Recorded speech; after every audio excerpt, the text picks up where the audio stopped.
National 2020, le Rassemblement démocratique du peuple camerounais, le RDPC, en ébullition. Après les militants à la base, c'est au tour des cadres du parti d'exprimer leur amertume face au choix porté par le secrétaire général du parti, des frustrations comme celle enregistrée par les professeurs assistants des universités d'État récemment recrutés qui, après plusieurs mois, se retrouvent sans matricule, pour certains encore moins de soldes, une situation qui laisse planer le doute à quelques jours de la rentrée académique 2020-2021. Non loin d'eux, ce sont les mototaximens qui, tant bien que mal, essayent de se professionnaliser. On parle là-bas d'une chasuble unique. Mesdames et messieurs, voilà quelques points qui vont marquer la dorsale de ces 52 prochaines minutes.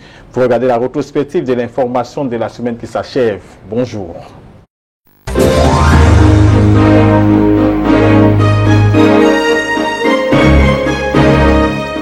RDPC dans la Sanaga maritime, les voix s'élèvent après la publication des listes par le secrétaire général suite au régional 2020. Alphonse Bibé se retire de toute activité du RDPC parce que frustré lors de ses publications, Abnon Gefak a capté cette frustration pour Canada International. Le comité central, dans son organisation actuelle et son fonctionnement actuel, ne peut conduire le RDPC que dans le trou noir. Ça sonne la colère. Alphonse Joseph Bibé, un dandy mis en touche par son parti, le RDPC, alors que se joue le match des régionales. Une brebis pas galeuse, mais qui se considère comme rejetée. Raison comprise. Le RDPC n'accepte pas des militants dès lors qu'un membre de leur famille se trouve déjà en son sein. Au-delà du fait que ceci soit discriminatoire et à géométrie variable, oui, monsieur le secrétaire général, vous commettez là une faute politique. Le bourreau est nommé, le secrétaire général du parti, mais l'est-il vraiment? Lui qui, dans une circulaire préalable, a défini un critérium précis. Celui qui exclut certains groupes sociaux déjà représentés par élection ou par nomination dans les sphères de prise de décision. La non-concentration des postes électifs et des responsabilités politiques ou administratives au sein d'une même sphère dans l'arrondissement, groupe, ethnique, clan, famille. Par précision, le cadet d'Alphonse, un autre Bibé, cette fois Jean-Ernest, est membre du gouvernement. Mais le militant et membre du comité central du RDPC ne supporte pas le rejet de sa candidature et décide de me mettre en retrait des activités du parti dans son organisation actuelle. Un membre encore, oui, mais inactif, souligné à 2 traits. Les caméras sont témoins.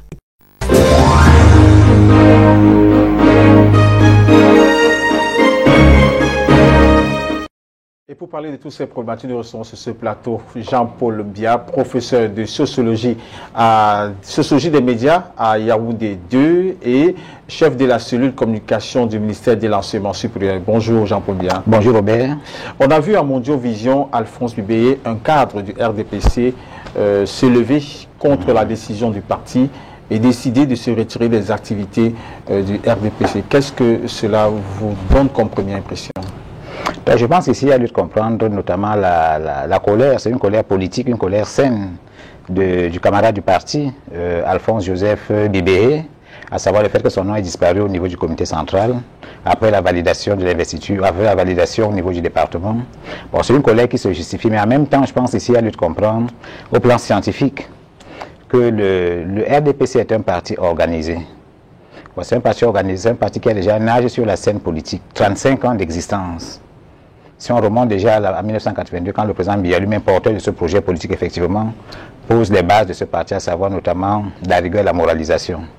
Et je sache ici que le cas du camarade Bibéhé, effectivement, interpelle d'autres cas, bien entendu, n'était pas le seul dans cette situation. On lui est allé plus loin, estimant avoir donné beaucoup d'efforts, ayant multiplié assez d'efforts, avec un état de service politique qui est reconnu comme tel, un capitaine d'industrie, créateur d'emplois, soutien permanent auprès des couches locales, des couches du RDPC. Je crois qu'à ce niveau, il y a lieu de comprendre au moins que le RDPC est un parti organisé, avec à sa tête le président Paul Biya, président national du RDPC, mais en même temps président du comité central du RDPC, à l'intérieur duquel se trouve M. Jean Kouété comme secrétaire général, c'est-à-dire l'exécutif. Et en tant que tel, il y a d'abord eu en amont l'annonce des élections législatives à des élections régionales à la date du 6 décembre. Et par ailleurs, le 11 septembre 2020, il y a eu une circulaire du SG du comité central, M. Jean Kouété, qui énonçait notamment les conditions d'éligibilité, notamment d'abord de candidature, ensuite maintenant de validation, et par conséquent non de rétention au niveau du comité central. Qu'est-ce que j'entends par là? J'entends par là à savoir que la circulaire énonçait notamment les prescriptions qui vont notamment présider au choix des candidats aux élections régionales. Et il y a 5 conditions majeures qui effectivement étaient mises en relief. La première condition, d'abord, il fallait tenir compte du genre, les hommes et les femmes. Deuxième condition maintenant, les jeunes. Parce que le parti actuellement, depuis quelque temps, est dans un processus de rajeunissement et de renouvellement du personnel politique, il faut le reconnaître comme tel. Autre indicateur maintenant majeur, c'est celui notamment de la diversité culturelle et effectivement donc les représentations sociologiques. Autre élément maintenant, autre élément qu'on peut retrouver dans les dispositions de ce communiqué, c'est celui notamment du partage et de l'équité. Et enfin maintenant, l'émergence d'une nouvelle classe politique, de nouvelles figures sur la scène politique nationale. Voilà les 5 critères majeurs qui présidaient notamment au choix des différents candidats. Alors quand le nom de M. Bibéhé part de Douala, l'affiche part de Douala pour Yaoundé, effectivement son nom figure encore sur la liste. Il n'est pas le seul, d'autres également revendiquent également aujourd'hui, dénoncent aujourd'hui ce qu'ils appellent comme une sorte d'injustice ou encore notamment une sanction au niveau du comité central. Mais M. Biya, comment est-ce qu'on peut expliquer qu'une liste, vous dites que vous êtes un parti organisé, oui, hiérarchisé. Comment se fait-il qu'à la base, on choisit une liste ayant vérifié tous les critères? Parce que je prends l'exemple d'Alphonse Bibéhé. Oui. C'est un cadre du parti, il est un peu effacé. C'est une figure nouvelle qui voulait émerger puisqu'il a toujours agi en back-office. On ne l'a jamais vu en front-office. Bref, il remplit tous ces critères, mais arrivé, quand la liste revient de Yaoundé, le nom n'y est plus. Qu'est-ce qui peut expliquer ça? L'élection est une compétition politique, au sens où l'entend le politologue Gaxi. C'est une compétition politique, c'est-à-dire quoi? C'est-à-dire on va à une élection pour gagner ou pour perdre, sur le principe. Et comme le dit notamment Aimé Césaire dans un discours sur le colonialisme, l'homme, c'est plutôt Jean-Paul Sartre dans L'être et le néant, il dit l'homme n'est libre sans excuse. L'homme n'est libre sans excuse. Ça dans son ouvrage L'être le néant, publié chez Gallimard en 1943. En 1943, nous sommes pratiquement en pleine Deuxième Guerre mondiale. Ça veut démontrer que l'homme est permanemment en situation. C'est un homme en situation, dans des conditions difficiles, où il doit s'affirmer. Il doit s'affirmer, il doit faire valoir notamment ses capacités, ses potentialités. Et le cas de M. Bibéhé, c'est un homme politique. D'abord, c'est un acteur économique, un capitaine d'industrie, et puis un homme politique. Et quand on regarde son cursus, c'est un brillant universitaire, pour ceux qui l'ont connu de très près, avec une prégnance managériale et puis une érudition éblouissante. Ça, c'est reconnu comme tel. Mais maintenant, nous sommes face à une élection où on ne gagne pas forcément le plus brillant universitaire, mais c'est le meilleur stratège aussi. Bon, par ailleurs, maintenant, dans le cadre... Vous trouvez qu'il n'est pas un bon stratège, alors, au sein du parti? Non, je vais y arriver. C'est-à-dire, vous partez à une élection, comme je l'ai dit, comme le dit ça, l'homme est un être en situation. On va à une élection, c'est une compétition élective. Sélective et élective. On veut le meilleur. Vous avez donc tous les atouts réunis. Mais maintenant, alors l'instance de validation des listes a également des critères d'appréciation. À moins de dénier au comité central le fait qu'en fait le comité central n'est pas habilité à évaluer, il y a un problème de fond. Parce qu'en fait, il faut reconnaître que le comité central, c'est le gouvernement du RDPC, comme tel. Et ce n'est pas un gouvernement militaire, ce n'est pas une statocratie, au sens où l'entend le politologue Castoriadis Cornelius, non. Le Turc qui a émigré effectivement en France peu après la Deuxième Guerre mondiale et qui a longtemps travaillé avec beaucoup d'universitaires français, les Claude Lefort et autres. Ce n'est pas de ça qu'il s'agit. Et pour autant qu'il ne faut pas non plus prendre le président Biya ici comme étant un souverain pontife constitutionnel, c'est-à-dire au sens où l'entend le sociologue allemand Kartorovich. Non, ce n'est pas de ça qu'il s'agit. Le comité central a des critères d'appréciation dossier par dossier, région par région. Je vous prends le cas de la région du Sud, où le ministre d'État Famine Ndongo a été pris à partie par ses propres frères locaux. Oui. C'est-à-dire que sur la liste des élections, la liste des conseillers régionaux, on a retiré 2 autochtones pour faire entrer un ressortissant du Nord et un ressortissant de la zone anglophone du Nord-Ouest. Ça n'a pas plu à beaucoup de personnes qui estimaient que non, ailleurs, par exemple, à l'Ouest, la liste était essentiellement mono-ethnique. Ne pouvait figurer dans une liste au nord à l'ouest qu'un ressortissant de la région. Ce qui n'a pas été le cas aussi. Le ministre d'État leur a dit non. Ce n'est pas parce que ça se passe ailleurs comme ceci que nous également nous devons faire comme cela. Non, nous devons montrer le bel exemple de l'intégration nationale. On lui a opposé que non, le Sud n'est pas un champ d'expérimentation de l'intégration nationale, qu'on ne prenne que les ressortissants du Sud. Il leur a dit non.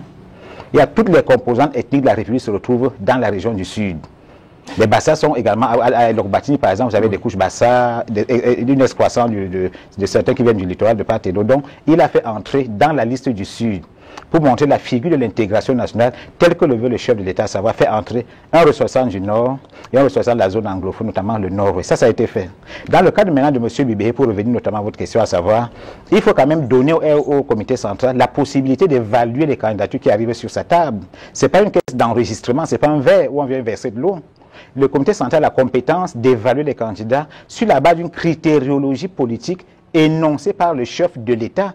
Parce que M. Itok, le président Biya, sait tout ce qui se passe au comité central. Ça ne se passe pas à son insu. Vous ne pouvez pas tenir un appareil politique au sens où l'entend Maurice Duverger et imaginer que non, vous laissez faire et on viendra vous rendre compte. Non, il suit l'activité du comité central au jour le jour. Mais Jean-Paul Biya, vous avez parlé d'un rajeunissement au sein de la classe politique. Le RDPC est en train de promouvoir certaines personnes. Mais quand on regarde ces listes, la plupart n'ont pas moins de 70 ans. Je peux vous citer quelques noms, mais je préfère ne pas le faire sur ce plateau. Mais est-ce que là encore on voit un rajeunissement? On a plutôt l'impression d'un bis répétitif. C'est les mêmes personnes, c'est les mêmes vieillards, tout ça qui reviennent. Est-ce qu'on ne court pas là avec une explosion du RDPC? Vous n'avez pas peur d'un vote sanction? Non, non, non. Par rapport aux élections qui arrivent, qui sont prévues le 6 décembre, non, je pense qu'il faut essayer de comprendre une chose, c'est que le RDPC a traversé plus d'un demi-siècle d'existence en tenant un gouvernail. On ne dirige pas un pays comme le Cameroun, comme on dirige un pays européen ou américain. On tient compte des réalités locales, des composantes sociologiques, ethniques, claniques, lignagères et bien d'autres choses. Il y a plusieurs indicateurs entrent en jeu. Avoir 70 ans ou 80 ans ou 60 ans ou 50 ans, le critère d'âge ici n'est pas prédominant. Ce qui compte, c'est la capacité à pouvoir impulser une dynamique nouvelle au parti. Le père Sertian, le père jésuite Sertian... Je parlais du rajeunissement. Le père jésuite Sertiange disait « La jeunesse n'est pas un critère d'âge, c'est un climat de cœur politique ». Si vous avez un bon électeur, un bon conseiller régional qui a 70 ans, et qui peut justement faire avancer de la décentralisation locale par rapport à un jeune, un quadra ou un trentenaire. Je pense ici, ce qu'on veut en politique, c'est le résultat. Et on ne juge d'une politique qu'à ses résultats. Vous comprenez très bien, c'est ça qui est question ici. On a tendance à regarder notamment l'âge au plan purement chiffré, arithmétique. Ce n'est pas de ça qu'il s'agit, il s'agit de l'efficacité politique. Mais est-ce que vous avez vu un pays africain qui a fait monter sur le perchoir un homme âgé de 88 ans, la Tunisie, Béji Caïd de Sepsi à 88 ans. Il a reçu notamment les suffrages de son pays pour tenir sur près de 5 ans. Vous voyez un tout petit peu. Donc, en fait, nous on va pas faire une fixation sur l'âge. Donc votre rajeunissement, c'est au niveau de l'apport intellectuel, de l'efficacité politique. De l'efficacité politique. Ce n'est pas au niveau de l'âge. La capacité à pouvoir créer des emplois, à pouvoir dynamiser une société, sur secteur par secteur, et à pouvoir aider le chef d'État à évoluer dans une nouvelle stratégie, notamment qui est mise en place à l'horizon 2020 et 2030. C'est un créateur d'emplois. C'est un créateur d'emplois, on peut parler de cela. Donc le président Biya notamment a besoin d'une nouvelle équipe de travail, une dynamique d'acteurs sociaux, des réseaux d'acteurs, des multi-réseaux d'acteurs ici, qui apportent notamment une vision nouvelle, une dynamique nouvelle, secteur par secteur. Vous avez des jeunes recteurs qui ont à peine 50 ans, ils sont 2 ou 3, par exemple. Ils sont voire 4. Des directeurs généraux de société, des jeunes colonels qui sont promus dans l'armée, des jeunes commissaires, ainsi de suite, des jeunes enseignants, ainsi de suite. Donc je pense à ce niveau, il ne faut pas faire une fixation sur tel à 60 ans, soi-disant à un poste. Ce qu'on veut, c'est pouvoir avancer et notamment donner au Cameroun notamment une dimension nouvelle, comme celle qu'on voit actuellement dans l'enseignement supérieur. Est-ce que toute cette sortie tonitruante n'impacte pas sur la discipline du parti, M. Jean-Paul Biya? Mais le parti gagne en vitalité, en existence. Parce qu'un parti se projette, un parti n'est pas un parti limité sur le temps. Vous avez l'ANC par exemple qui est mis en place en 1912 par les Oliver Tambo et d'autres. L'ANC continue de tenir au jus de l'Afrique du Sud plus d'un siècle après. C'est ça pareil pour le RDPC, ça fait peut-être 35 ans que nous sommes sur la scène. Que le RDPC maintenant conduit le destin d'un pays dans la paix, dans la tranquillité, en ouvrant en même temps les vannes pour une pluralité d'expression, comme c'est le cas dans la presse. Près de 518 journaux, 112 radios, 58 télévisions, et évidemment donc... toutes les couches peuvent s'exprimer de part et d'autre. Il y a des pays où vous avez une monopolarité idéologique au niveau de la presse. Il y a des pays où vous avez 2 télévisions, 3 télévisions. Vous en comptez combien au Cameroun? Plus d'une centaine. C'est de ça qu'il s'agit. Mais Jean-Paul Biya, quand on lit l'actualité politique, surtout au sein du RDPC, on a l'impression que l'homme à battre aujourd'hui au sein du RDPC, c'est le secrétaire général. Pourquoi tant d'amertume en ce moment? Vous savez, il a régné plus de 35 ans. On n'a pas vu ce genre de sortie, au moins pendant tous ces derniers 35 ans. Pourquoi aujourd'hui? Le RDPC a souvent été traversé par un certain nombre d'agitations. Vous le savez d'ailleurs très bien. Oui. Vous avez eu le cas des modernistes dans les années 2000, les modernistes, ou les progressistes, ainsi de suite. C'est-à-dire M. Pierre Mila Assouté, M. Christian Penda Ekoka et autres, qui ont apporté notamment un livre blanc du RDPC en faisant un certain nombre de réformes, bien entendu. Mais il y a un homme qui inspire ce travail. M. Jean Kouete est secrétaire général du RDPC, donc il tient l'appareil sous le contrôle du chef de l'État. Il est au RDPC ce que l'armure est au chevalier. C'est-à-dire qu'il fait avancer une dynamique sous le contrôle de son chef, à qui il rend compte. Je vous ai dit, il ne se passe pas 24 heures sans que le président Biya ne sache ce qui se passe au RDPC, ni la vie du RDPC, ni celle du comité central. Il le sait, mieux que quiconque d'ailleurs. Quand les grosses têtes, comme vous le dites, sortent du parti, c'est-à-dire les listes arrivent, ou les noms arrivent au niveau du RDPC, sont disqualifiés. Au profit d'autres listes, effectivement, il est informé. Vous ne pouvez pas retirer le nom d'un homme comme M. Bibé sans que notamment la tête du parti ne soit informée, vu notamment la qualité du candidat. Mais maintenant, d'autres critères, comme je vous l'ai dit, ont prévalu. Le genre, le critère jeune, la diversité sociologique, le partage, l'équité. Le partage pour éviter notamment la montée des oligarchies qui vont affaiblir d'autres couches au niveau du RDPC, faire entendre d'autres sons de cloche dans une localité, mais la dissonance n'entraînant pas la dissidence, bien entendu. C'est un peu cela. Jean-Paul Biya, je reviens sur un fait majeur qui s'est déroulé lors des dernières élections couplées. On a toujours vu le comité central désigner des candidats pour pouvoir représenter lors de ces élections. Et on a vu dans je pense que c'est à Iseka plus précisément, on a vu un vote sanction vis-à-vis des candidats choisis par le comité central. C'est pourquoi je reviens avec ma question. Est-ce que vous n'avez pas peur qu'avec ces soulèvements, ces aboiements qu'on voit au sein du RDPC, qu'on revienne à ce vote sanction-là? Regardons un peu les 3 dernières élections. La présidentielle en octobre 2018, ensuite les municipales et les législatives en février dernier. Regardons un peu le bilan du RDPC, c'est un bilan éloquent. D'abord, l'élection présidentielle, c'est une élection au niveau national. Le scrutin Pygmalion, qui a notamment amené le président Biya à être réélu. Quel était le pourcentage? Soit 11,28%, avec plus de 3 500 000 voix, contre 500 000 au MRC et 226 000 à l'univers qui était représenté par M. Cabral Libi, pour ne pas le citer ici. Donc les 3 derniers scrutins, sur moins de 2 ans, ont montré la tenue, la qualité pour le RDPC à pouvoir se maintenir, à pouvoir tenir notamment la dragée haute face à d'autres partis politiques, 312 partis politiques. Il reste notamment le meilleur et le leader sur la scène. Vous avez un pays comme l'Iran, le Shah d'Iran, le Mohamed Pelazi, qu'on a appelé couramment le Shah d'Iran, a été renversé en 1979 par notamment un soulèvement de rue, alors qu'il avait la 4e armée du monde. Il a été renversé. Vous avez plus près de nous maintenant, en 2010, M. Ben Ali, qui venait d'être élu à plus de 80%, qui a été renversé. Le président Biya venait d'être élu en octobre 2018 à 11,28%. Il revient maintenant, 1 an et demi après, au législatif municipal de février 2020. il est brillamment réélu. Les communes, et puis évidemment dont les mandats au niveau de l'Assemblée nationale, évidemment, sont à forte coloration RDPC.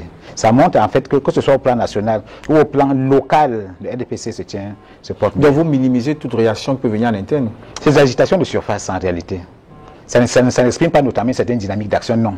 C'est une agitation interne. C'est normal qu'il y ait des montées de nouvelles couches sociales, des montées de nouvelles forces, de groupes de pression d'ailleurs, comme on le voit de plus en plus, des groupes de pression. Mais le RDPC reste un parti très stable. Parce qu'il faut d'abord, qu'est-ce qu'un parti politique? C'est un regroupement de personnes autour d'une idéologie. Mais maintenant qui quadrille un territoire, le RDPC est présent partout, avec 377 sections à l'intérieur et à l'extérieur du pays. Dans les 360 communes, nous avons près de 25 000 bureaux de vote. C'est le seul parti qui a un représentant dans tous les 25 000 bureaux de vote. Aucun autre parti n'a des représentants dans la moitié des bureaux de vote. C'est-à-dire 12 000 bureaux de vote. On ne retrouve à peine tous les partis politiques, mais le RDPC est présent dans tous les bureaux. Pour contrôler le vote, par exemple, comment est-ce que les autres partis veulent convaincre, comment est-ce que le SDF ou encore le MRC va contrôler les autres bureaux de vote? Ça va être très difficile. Vous prenez le cas du MRC. Dans votre force, comme vous parlez aujourd'hui, vous êtes soutenu par des alliés. Oui. Par exemple, l'UNDP. Tout à fait. On a vu une faction de l'UNDP dire non aux élections à venir, oui, et aux régionales. Oui. Est-ce que c'est pourquoi je vous repose la question? Est-ce que vous croyez que le RDPC est suffisamment fort pour tenir face aux élucubrations internes et face à ce soutien extérieur qui commence à se désolidariser de la vision émise? Monsieur Robert, vous êtes un observateur politique de la scène. Les élucubrations internes dont vous parlez, je conseille le propos d'ailleurs, je conseille le propos à Rajaté. Une agitation interne ne déstabilise pas un dispositif. C'est une agitation qui est normale d'ailleurs, c'est-à-dire en fait, on s'exprime. Le président Biya, la chance que nous avons avec le président Biya, c'est qu'il a laissé que toutes les couches sociales puissent s'exprimer, y compris les plus défavorisés, les couches périphériques, subsidiaires puissent notamment réagir. C'est une très bonne chose que chacun puisse au moins s'exprimer, faire entendre sa voix, c'est une chose. Maintenant, qu'il y ait notamment quelques dissidences, du moins quelques dissensions au sein de l'UNDP, ça n'empêche pas le dispositif, notamment central du RDPC, ça ne le fait pas bousculer, ça ne fait pas chanceler l'action interne du RDPC. Et par ailleurs, quel est l'apport de l'UNDP dans la vie du RDPC? C'est moins de 30%, c'est quantité très faible. Quand on compte les 3 500 000 voix qu'a eu le président Biya en octobre 2018, que représentent les alliés par rapport à cela? Pas grand-chose. Le RDPC compte notamment à son sein déjà toute une pyramide que vous connaissez, un président national, un premier vice-président national, M. Angwa Fordeter, vous avez maintenant un secrétaire général qui est un gouvernement du parti, avec des gens, des hiérarques très solides. Maintenant, un comité central avec près de 300, un bureau politique avec une vingtaine de membres, un comité central avec près de 328 membres. Maintenant, donc, les présidents de section, 377 x 3. Maintenant, les présidents de sous-section, les comités de base, les cellules également. C'est tout c'est un poids lourd sur la scène politique. On reste donc avec cette idée que le RDP c'est un poids lourd. Parlons de toute autre chose. Rentrons dans le domaine académique. On a vu le 5 octobre la rentrée des tout petits, de la matinée du primaire. Bientôt, on parle de la rentrée académique. Le 15 octobre prochain. Le 15 octobre prochain. Comment s'effectue cette rentrée dans un contexte marqué par le Covid aujourd'hui? Monsieur le ministre d'État a présidé une importante réunion, la commission de coordination universitaire, la semaine dernière, enfin cette semaine, à l'université de Yaoundé, à l'école normale supérieure de la salle des arts, entouré de tous les recteurs des institutions universitaires et évidemment de ses proches collaborateurs. On peut retenir de cette réunion 5 éléments essentiels. Le premier élément essentiel, d'abord au niveau de la gouvernance sociale, la poursuite notamment des mesures de distanciation sociale dans les universités d'État, évidemment dans les universités privées aussi, il y en a 272. Première chose, la poursuite notamment, dans le cadre notamment du plan de riposte gouvernemental contre notamment l'extension de la pandémie. Et on s'est félicité du fait qu'au sorti de cette réunion, le bilan qui a été établi, aucun étudiant, aucun enseignant n'est mort des suites de Covid dans les campus universitaires. C'est au moins cela qui est déjà de satisfait. Ça veut dire qu'en fait, la mesure gouvernementale a été très bien accueillie au niveau de l'université, qui s'est approprié effectivement tout ce qui a été, toutes les dispositions scientifiques et cliniques, c'est-à-dire le port du masque obligatoire, le thermoflash, les gels hydroalcooliques et tous les éléments subséquents. Le premier point. Le second point maintenant, c'est les fonds reçus par notamment l'enseignement supérieur, notamment dans le cas notamment de ce plan de riposte de près de 6 milliards de francs CFA, 2,5 milliards ont été notamment vont être irrigués vers une entreprise de téléphonie mobile dont je préfère taire le nom ici, pour des raisons publicitaires, à savoir permettre donc de pouvoir améliorer la capacité de la bande passante, qui passe maintenant de 263 mégabits à 9334 mégabits par seconde, c'est-à-dire puissance 36, de façon à pouvoir arroser dans tous les campus, et ça va pouvoir donc permettre aux étudiants de pouvoir télécharger leurs cours et surtout d'améliorer maintenant l'enseignement à distance. C'est-à-dire qu'un enseignant maintenant pourra être, quel que soit le lieu du monde où il se trouve, envoyer son cours par le net, évidemment, pour être reçu par tous les étudiants. Et dans cet échange-là, ça permettra ça va réduire l'enseignement en présentiel, pour notamment renforcer l'enseignement distanciel. Évidemment, il y a également des schémas hybrides qui pourront être mis en place. Donc, je crois qu'ici, c'est un indicateur qui est satisfaisant dans le cas de la gouvernance numérique, à laquelle il faut ajouter notamment la construction des 10 centres de développement du numérique universitaire qui sont déjà entièrement mis sur pied dans tous les campus. On attend simplement l'ouverture, le fonctionnement, le début de l'utilisation. Vous êtes professeur de sociologie. Toutes ces résolutions qui sont prises aujourd'hui par le ministère de l'Enseignement supérieur, lorsque vous entrez dans un amphithéâtre, avez-vous l'impression que les décisions suivent les actions pratiques dans les amphithéâtres? Il faut ici, pour mieux vous répondre, c'est très simple, de se rendre à l'évidence que l'enseignement a évolué aujourd'hui. L'université camerounaise est inscrite dans le champ de la modernité académique et même de la post-modernité académique. C'est-à-dire quoi concrètement? C'est-à-dire qu'ici, première chose maintenant, l'université camerounaise est adossée sur 3 piliers. L'assurance qualité, la professionnalisation des enseignements et enfin maintenant l'employabilité des diplômés. Vous savez que l'université conçoit ses programmes en fonction des besoins des entreprises. Ce n'est plus notamment une tour d'ivoire, non. L'université est ouverte maintenant au monde des entreprises, au milieu socio-professionnel. Y compris maintenant, notamment il y a le DCSE a été remplacé tout récemment maintenant par la stratégie nationale de développement, c'est-à-dire qui va de 2020 à 2030, qui fait savoir qu'en fait, on ne peut pas développer un pays avec une économie des services, des biens et services, mais ça veut une économie des infrastructures. Donc dans les universités maintenant, à travers les BTS par exemple et les HND, pour prendre la base, nous avons eu cette année près de 13 000 qui vont maintenant sur le terrain de l'emploi, du marché de l'emploi, créer des entreprises et être maintenant utiles à ce niveau. Et maintenant en 2019-2020, on a eu près de 116 000 diplômés dans toutes les universités publiques et privées. Le nombre de diplômés. Alors ces diplômés maintenant sont formés maintenant, non plus dans une posture de fonctionnariat, où notamment on travaille et on attend un salaire après 30 jours. Il devient de plus en plus difficile, M. Robert Etok, d'attendre un salaire après 30 jours. Il faut aller agresser le salaire. On va vers le salariat, le patronat va vers le salariat. Mais, M. Mbia, comment est-ce que ces centaines de milliers d'étudiants avec le niveau BTS, comme vous dites, qui doivent aller créer des entreprises, vont le faire si déjà l'État ne finance plus même les projets? L'État continue de financer les projets. Je vous prends un exemple tout récemment, la semaine dernière. Le ministre Simon Basilekin annonçait notamment la mise à disposition de 2 milliards de francs CFA pour les PME. Vous voulez un autre exemple comme ça, c'est des entreprises créées déjà. Ça, c'est des entreprises créées. Je prends le jeune, moi jeune du BTS, je prends un exemple, moi jeune du BTS. Si j'ai un projet porteur, où dois-je aller? Nous avons, je préfère parler d'un secteur que je connais mieux, c'est la presse. Oui. Tout le monde, nous sommes de la presse, nous sommes des journalistes. Alors, nous avons près de 513 journaux sur la place.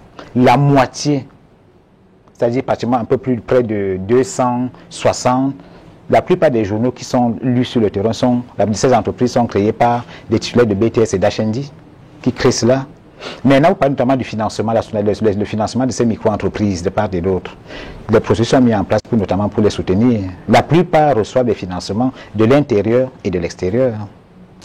Jean-Paul Mbia, laissons le côté des jeunes du BTS, parlons même des enseignements supérieurs. Récemment, l'État, dans l'objectif de résoudre un problème de qualité des enseignants et des enseignements, a recruté des professeurs assistants PhD, je crois. C'est tout à fait, docteur PhD. Oui. On a même recruté certains enseignants chargés de cours. Aujourd'hui, le constat est clair. Certains n'ont pas de salaire, d'autres n'ont pas de matricule. Est-ce qu'on n'a pas créé un problème à vouloir résoudre un autre?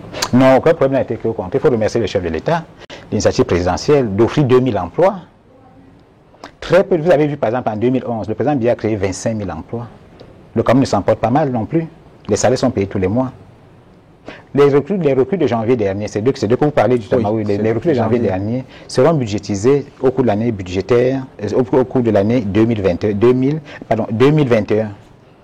Alors, ils ont été, quand nous sortons des grandes écoles, que ce soit l'école normale supérieure par exemple, ou encore de l'ESTIC, bon, nous, quand nous étions de jeunes étudiants, quand on sortait d'une école, il y a un processus d'entrée dans la fonction publique, vous montez un dossier, il y a un suivi de dossier, il y a maintenant le matricule qui sort, et ensuite la prise en solde. Ça prend très souvent 1 an, voire 2 ans. Le temps que l'État budgétise notamment ces nouvelles recrues, l'État compte près de 322 000 personnes dans son fichier solde. Il faut maintenant pouvoir budgétiser tout cela et ils sont payés. Tout récemment, entre le 25 et le 5 de chaque mois, les salaires sont disponibles à la banque. Maintenant, les recrues parmi les enseignants, ça va être budgétisé par le ministère des Finances et passons à la solde dans les prochains mois. Revenons sur les enseignements dans les amphis. Oui. Les enseignants camerounais ont la triste réputation de ne pas actualiser leurs connaissances.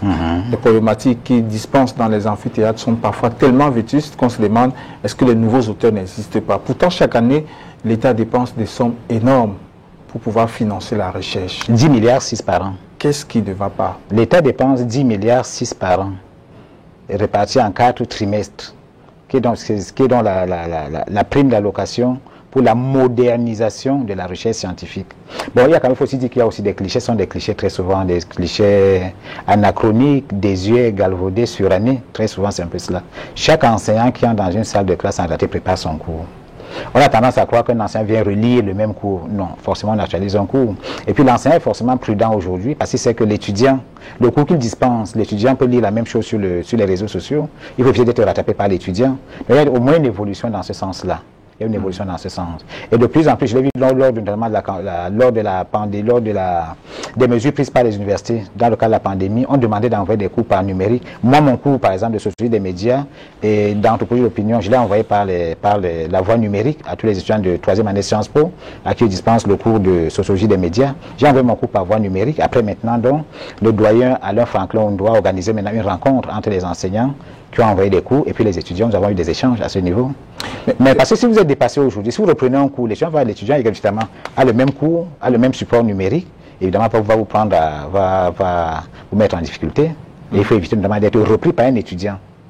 Il faut éviter. Jean-Paul Biya, en tant que communicateur, quelle appréciation faites-vous de ces publicités agressives autour des IPES dans des chaînes de télévision, parfois qui n'existent que sous une forme, j'ai envie de dire, superficielle, mais lorsque vous arrivez sur le terrain, c'est toute une autre réalité.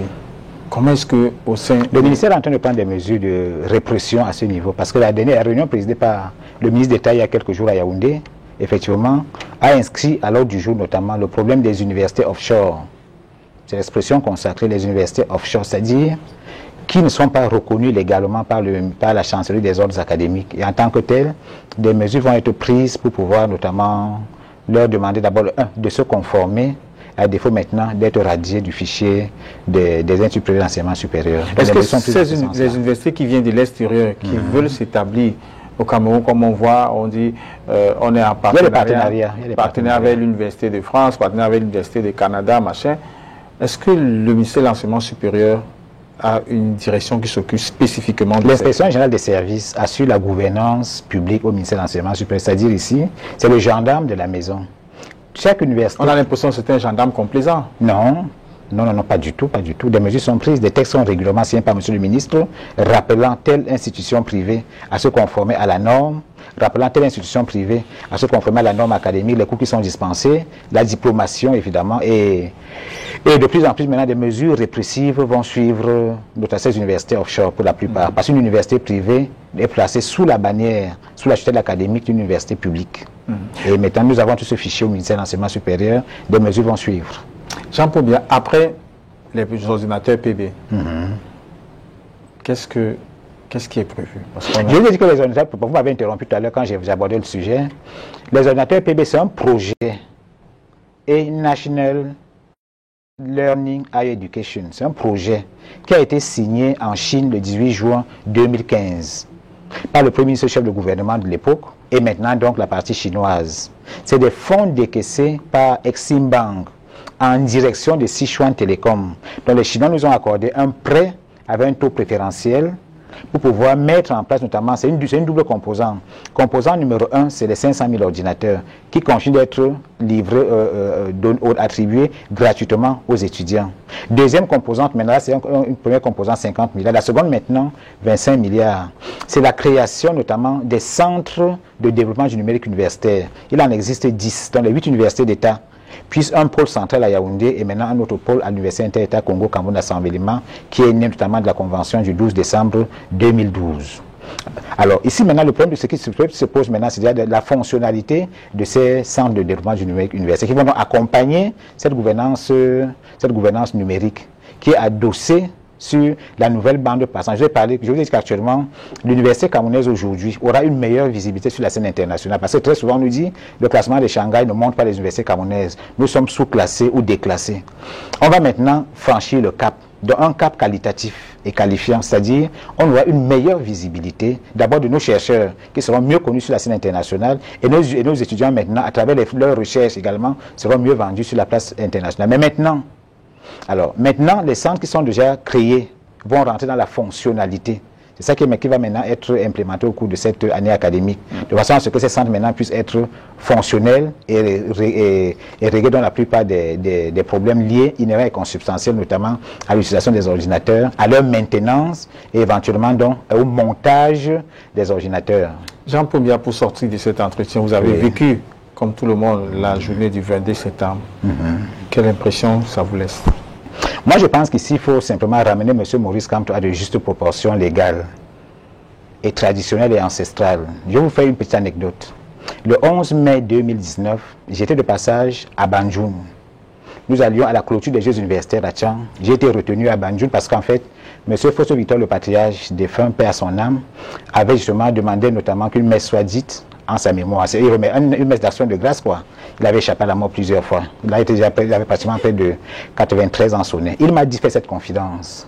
Il m'a dit, mon fils, apprenez à écouter les parents. Fussiez-vous de bons universitaires, oui, mais apprenez à écouter les parents. Il m'a dit, Monsieur Maurice Kamto est venu me rencontrer dans l'antre d'Ombo, ici chez moi, à quelques encablures de l'élection présidentielle d'octobre 2018. Il était candidat et il demandait ma caution. Je lui ai dit non, mon fils. Tu n'es pas candidat par notamment la volonté de tes ancêtres, non. Monsieur Maurice Kamto, laissez le côté politique. Vous êtes un bon universitaire, restez à l'université, dispensez vos cours à l'université. Bon, on comprend bien que bon, vous avez démissionné, effectivement, il n'y a pas de problème. Nous pouvons, en tant que patriarche, solliciter une fois de plus la mensuétude du président qui pourrait vous attribuer un marocain ministériel. Il n'a pas été satisfait par cette réponse. Je lui ai dit, tu n'es pas président. Tu ne seras pas président. Même si le président Biya venait à partir du pouvoir, ce n'est pas toi qui le remplaceras. Ces propos que je tiens peuvent être vérifiés auprès de Mme Leblanc, l'ancien préfet du Kunki, Mme Zongo, qui est actuellement préfet de la Mofou et à Konon. Il a tenu ses propos à M. Maurice Kamto, qui ne l'a pas écouté, qui a été très mécontent et qui est reparti. Ça s'appelle un reniement, sinon un parricide.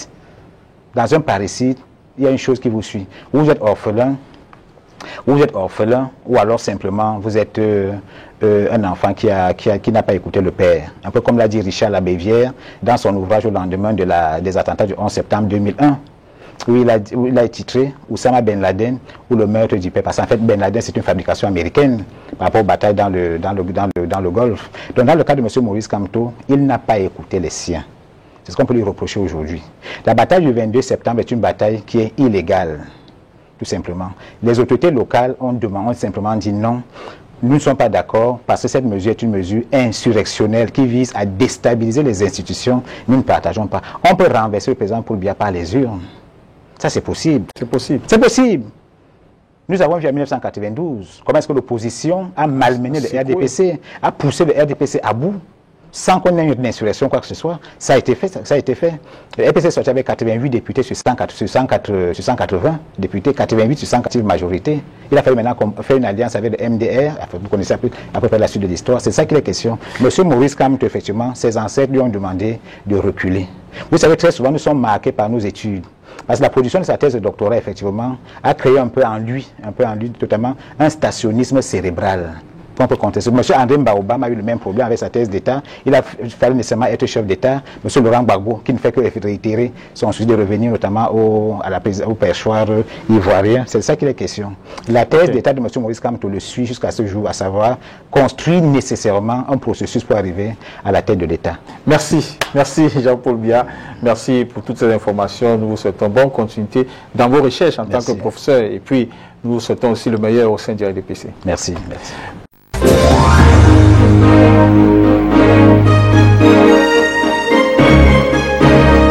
Autre information majeure de la semaine, c'est le secteur des mototaximens qui de plus en plus se professionnalise dans le cadre de l'assainissement et de la rentabilité dans ce secteur. On parle d'une chasuble unique, une tunique qui permettra de reconnaître au passage le benskineur professionnel, celui-là qui aura tous ses papiers et sera en règle avec l'administration. Pour parler de tout cela, nous recevons sur ce plateau Samuel Franck Vendon-Vendor, c'est le promoteur du projet Moto Afrique. Bonjour Samuel Vendon-Vendor. Bonjour Monsieur Itok. Comment vous vous sentez aujourd'hui? Très bien, je suis très détendu. On parle à Douala d'une chasuble unique, celle-là qui viendra identifier celui qui est réellement mototaximan dans la ville de Douala. D'où part cette initiative? Bon, déjà, il faut comprendre que l'activité des mototaxis au Cameroun en ce moment, nous avons trop de problèmes. Le problème d'identification.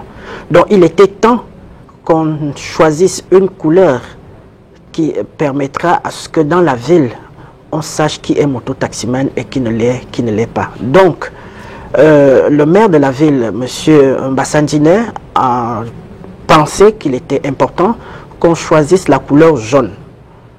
Cette couleur jaune va représenter la ville. Et cette couleur jaune, au dossard, on a la couleur qui correspond à l'arrondissement. Parce qu'à Douala, nous avons 5 arrondissements. Donc, par exemple, à Douala 5, nous avons la couleur verte qui représente l'arrondissement de Douala 5. À Douala 4, c'est la couleur jaune. Donc, au dossard, nous avons la couleur de l'arrondissement. Et devant, c'est la couleur jaune qui représente la ville. Alors, sur la couleur jaune, vous avez sur la poitrine le logo de la ville qui est brodé. Et sur la couleur jaune, vous avez également la lettre M qui veut dire moto et la lettre T qui veut dire taxi, avec les bandes florissantes. Et maintenant, au dossard, puisque ne pourra avoir ce précieux produit que celui qui a un permis de conduire. Donc, au dossard, on brode le nom du conducteur et ensuite son numéro du permis de conduire. Après, on met son camp de rattachement. Donc, désormais, lorsqu'un usager s'approche vers un mototaximan, il a la possibilité de savoir qui le transporte, quel est son camp de rattachement et de se rassurer que ce mototaximan a réellement son permis de conduire. Mais monsieur Vendon, c'est bien beau toutes ces initiatives. Est-ce que ça n'aura pas un coût pour le mototaximan, puisqu'on sait que ceux-là même déjà, dans la ville de Douala, on parlait de 5% qui ont des pièces qui leur permettent d'exercer leur activité. Ajouter maintenant à ces pièces-là, on met une chasuble. Est-ce que ce sera possible pour ces benskineurs si ces chasubes ont un coût et comment est-ce que vous vous êtes organisé pour pouvoir permettre à tout ce beau monde de pouvoir avoir ce précieux sésame? On ne peut pas s'en passer des coûts. Nous sommes en train de professionnaliser cette activité, donc on ne peut pas s'en passer des coûts. C'est impossible. Le permis de conduire a un coût, la police d'assurance a un coût, l'impôt libératoire a un coût. Aujourd'hui, c'est le chasuble d'identification qui a bien entendu son coût. Les pressions de ce produit, de ce chasuble d'identification, plus la broderie, on tourne autour de 6 500 à 7 000 francs. Mais la différence, c'est que ce chasuble d'identification peut durer 5 ans au regard de son tissu qui est lourd, un tissu on a choisi un tissu lourd qui peut durer, qui peut résister pendant au moins 5 ans. Et tout ce qui est écrit est fait par la broderie. Donc, maintenant, il y a le maire de la ville qui est en train de subventionner un certain nombre de choses, notamment les permis de conduire, y compris ces chasubes, et des partenaires comme la CNPS qui prennent déjà une partie de charge pour la confection de ces chasubes. Donc, le chasube en lui-même va coûter, au mototaximan, va coûter moins de 5 000 francs. Voilà. Donc, Monsieur Vendon, c'est bien de faire ça pour les mototaximens, Mais qu'est-ce que vous allez faire de ces personnes-là qui continuent de briller par l'incivisme? On peut les habiller, mais tant qu'ils restent en marge de la loi, en grillant les feux, en étant ceux-là qui insultent au passage, même ceux qu'ils portent de temps en temps, ça ne va pas redorer le blason de ce secteur. Il y a de cela une semaine, on a lancé des formations massives dans tous les arrondissements de Douala. Je vous mets à défi. Passez dans n'importe quelle mairie d'arrondissement de Douala la semaine prochaine, mercredi. D'ailleurs, nous devons faire une descente avec le préfet de la ville pour se rassurer de l'effectivité de ces formations. Nous sommes déjà accompagnés par le ministère de la Jeunesse et de l'Éducation civique qui essaie de faire le travail qu'il faut pour la conscientisation, pour le civisme. Donc, il y a toujours des brebis galeuses. Mais je dis, nous sommes en train de travailler pour que, d'ici à là, les comportements commencent à changer. Et par rapport à tout, vous avez dit qu'ils sont en camp, ils sont dispersés en camp. Comment faites-vous pour qu'ils adhèrent à ce projet de chasuble unique? Quelle est la méthode que vous avez pensée? Parce qu'on sait qu'ils sont très réticents, ces mototaximens. Je pense que nous sommes en partenariat avec la plateforme des leaders de mototaxi du département du Jouri. Nous travaillons avec la ville, le maire de la ville de Douala. Force est à la loi. Désormais, pour travailler à Douala, dans les jours à venir, pour travailler à Douala, il faut appartenir à un camp. Parce que lorsque vous appartenez à un camp, on a lancé un système d'identification qui veut que les mototaximans soient identifiés par camp et par arrondissement. Vous voulez travailler, vous êtes obligé d'appartenir à un camp. Et lorsque vous appartenez à un camp, il y a un responsable de camp et il y a un président d'arrondissement qui est capable d'avoir toutes les informations sur toi. Donc, celui qui veut continuer à travailler à Douala sera obligé d'appartenir à un camp. Et lorsque tu appartiens à un camp, tu dois obéir aux exigences de la loi. La loi voudrait que désormais à Douala, pour travailler, tu dois avoir un permis de conduire. Est-ce que vous n'êtes pas là en train de... Déjà, quelles sont vos relations avec le ministère du Transport? Le ministère des Transports nous accompagne, nous donne la facilité d'organiser les sessions d'examen de permis de conduire catégorie A. Monsieur Vonda, si je le dis, c'est parce que la dernière fois, le président d'un syndicat des mototaximens avait souhaité que l'achat d'une moto soit adossé à un permis de conduire. Aujourd'hui, vous venez avec une chasuble adossée à un permis de conduire. Vous n'êtes pas là en train de forcer la main au ministère qui, ma foi, est en train de traîner la patte? Je pense que pour mieux répondre à votre question, moi, il a demandé au ministre des Transports, mais moi, j'ai demandé à son Excellence, M. Paul Biya, qui est le garant de ce pays pour le moment, de prendre une décision pour que désormais, tu veux acheter une moto, tu présentes ton permis de conduire. Ceci va nous éviter des problèmes de répression qui font toujours sujet à beaucoup de tensions. C'est de ça qu'il est question. Maintenant, l'implication de M. le ministre des Transports, pour le moment, le ministre des Transports m'accompagne parce que j'ai la facilité d'organiser des sessions d'examen spécial permis A quand je veux. Il suffit seulement que j'atteigne le quota. Et puis, il fait tout pour qu'un accent soit mis sur la célérité du processus de l'examen jusqu'à la validation des procès-verbaux et l'impression des permis de conduire. Et c'est la raison pour laquelle, en 2 mois, il est possible que nous puissions avoir des permis de conduire déjà imprimés. Mais je dis toutefois, ce n'est pas suffisant. Parce que pour le moment, on a besoin d'un appui financier. Donc, je lance un appel à M. le ministre des Transports qu'il nous appuie financièrement parce qu'il y a beaucoup à faire. Est-ce que dès demain, déjà, on pourra voir certains mototaxis, même de la ville de Douala, aborder les chasubles uniques? Bien entendu. La période, si je veux dire, combien de temps il faudrait, selon votre planification, pour que toute la ville soit imprégnée?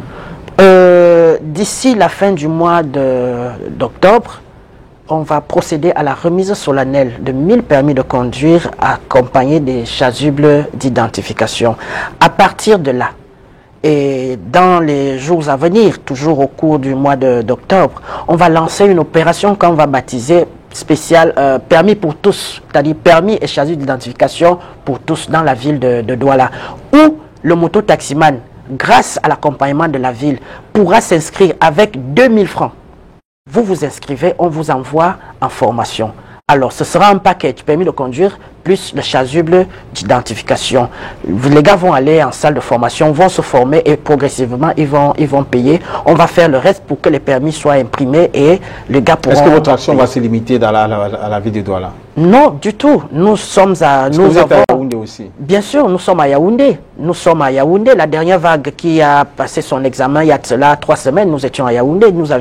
On a permis à ce que 450 mototaximans passent l'examen de permis de conduite catégorie A. Présentement, ils sont en salle de formation pour la 4e vague. Monsieur Franck Samuel Vondon, au-delà de la doléance que vous avez soumise au chef de l'État, s'agissant des permis de conduire à l'achat des motos, est-ce que vous avez d'autres projets que vous nourrissez ou alors d'autres souhaits que vous nourrissez vis-à-vis de votre activité dans le cadre de la professionnalisation de ce secteur aujourd'hui qui est tant convoité par les jeunes? Oui, bien entendu. Vous savez, quand le secteur est bien organisé, tout se passe bien. Donc, pour le moment, comme projet, nous voulons d'abord nous rassurer de son assainissement, l'assainissement de ce secteur. Nous voulons d'abord nous rassurer que tout le monde a un permis de conduire, que tout le monde a un chasuble d'identification. Maintenant, les autres projets qui rentrent dans le cadre de l'assainissement vont suivre. Et maintenant, nous disons qu'à côté de ces chasubles d'identification, la CNPS s'est engagée à immatriculer tous ces Camerounais dans le cadre de l'assurance volontaire pour préparer leur vieux jour. Et j'ai été reçu par le ministre de la Jeunesse à Yaoundé, il y a de cela 2 jours, qui est en train de s'impliquer fortement pour que toutes les actions qui doivent être menées, qui vont dans le sens de l'assainissement effectif de ce secteur, se fassent dans de meilleures conditions d'ici les prochains jours. Merci Samuel Vondon d'être passé sur ce plateau, mesdames et messieurs. C'est avec lui que nous fermons ce programme de la rétrospective de l'information de la semaine qui s'achève. Nous vous souhaitons de passer un très bon week-end, très bon début de semaine et à dimanche prochain, s'il plaît à Dieu.